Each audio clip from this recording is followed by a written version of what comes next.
अस्सलाम वालेकुम। ये देखिए यहाँ पर हमने ले लिया है ब्रेस्ट के पीस और इस तरीके से हमने उनको हमने लिया है आधा किलो क्लिंक रखकर और यहाँ पर हम इसका यूज़ करेंगे। इसको हमने फुल चपटा, जितना चपटा हो सके उतना हम चपटा कर लेंगे। फुल ये हो चुका है। पर एक चुटकी हमने लिया है काली मिर्च कुटी हुई, हाफ टी स्पून ली है हमने, आधा चाय का चम्मच लिया है पिसी हुई लाल मिर्च, 1 टीस्पून लिया है हमने लहसुन का पाउडर और हाफ टी स्पून हमने लिया है यहाँ पर भुना कुटा ज़ीरा और 1 टीस्पून हमने लिया है नमक। इस पर इनके ऊपर इस तरह से ड्रिजल कर देंगे मसाले मैरिनेशन। और ये देखिए बिल्कुल खुश्क है। ये 1 घंटे के लिए जितना ज़्यादा पॉसिबल हो आप इसको मैरिनेट करके रख दें। हाफ स्लाइस हमने रखा है मोज़रेला और हाफ स्लाइस रखेंगे हम इसमें चेडर का।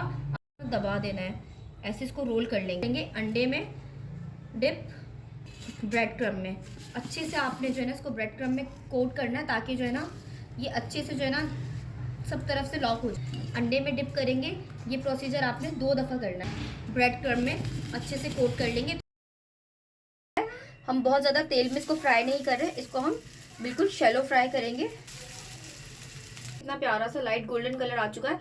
अब इसकी हम साइड चेंज कर देंगे और दूसरी साइड से भी इसको हम 10 मिनट के लिए ऐसे ही पकाएंगे। बिल्कुल चीज़ स्टफ चिकन, क्रिस्पी चिकन बिल्कुल रेडी है। अब इसको हम देखें कट कर लेंगे और ये देखिए कितने जूसी, ऊपर से क्रिस्पी और अंदर से जूसी है। ये क्रिस्पी चिकन बिल्कुल रेडी है। ज़रूर लाइक एंड सब्सक्राइब शेयर ज़रूर कीजिएगा चैनल को। इंशाल्लाह मिलते हैं आपके साथ नेक्स्ट वीडियो के अंदर। जब तक के लिए अपना ख्याल रखिएगा। अल्लाह हाफिज़।